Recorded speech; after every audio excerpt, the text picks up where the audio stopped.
கடலூர் கடற்கரை சாலையில் அமைந்துள்ள பிரியாணி கடையின் உணவு கூடத்திற்கு உணவு பாதுகாப்புத்துறை அதிகாரிகள் சீல் வைத்துள்ளனர்.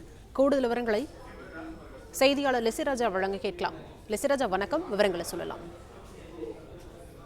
கடலூர் கடற்கரை சாலையில் அமைந்துள்ள அலிப் அசைவ ஹோட்டலில் நேற்று இரவு சிக்கன் ஃப்ரைட் ரைஸ் மற்றும் தந்தூரி சிக்கனை தாராபுரத்தை சேர்ந்த நபர் பார்சல் வாங்கியிருந்தார். வீட்டில் குடும்பத்துடன் சேர்ந்து 4 பேர் சாப்பிட்டுள்ளனர்.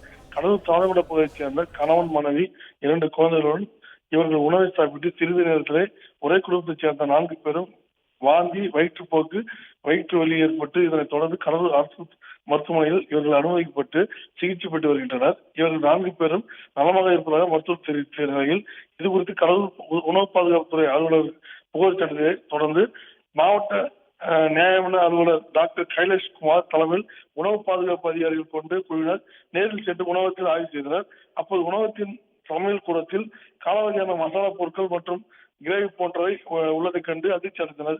பின்னர் அங்கிருந்து நூடுல்ஸ், ஃப்ரைட் ரைஸ், கிரேவி ஆகியவற்றை உணவு பாதுகாப்புத்துறை அதிகாரிகள் சோதனைக்கு அனுப்பியுள்ளனர். மேலும் அங்கிருந்து காலவகையான மசாலா பொருட்களை கைப்பற்றி அவர்கள் அந்த உணவகத்தின் சமையல் கூடத்திற்கு தற்காலிக சீல் வைத்தனர். மாதிரி முடிவு கிடைத்த பிறகு அடுத்த கட்ட நடவடிக்கை மேற்கொள்ளப்படும் என உணவு பாதுகாப்புத்துறை தெரிவித்துள்ளனர்.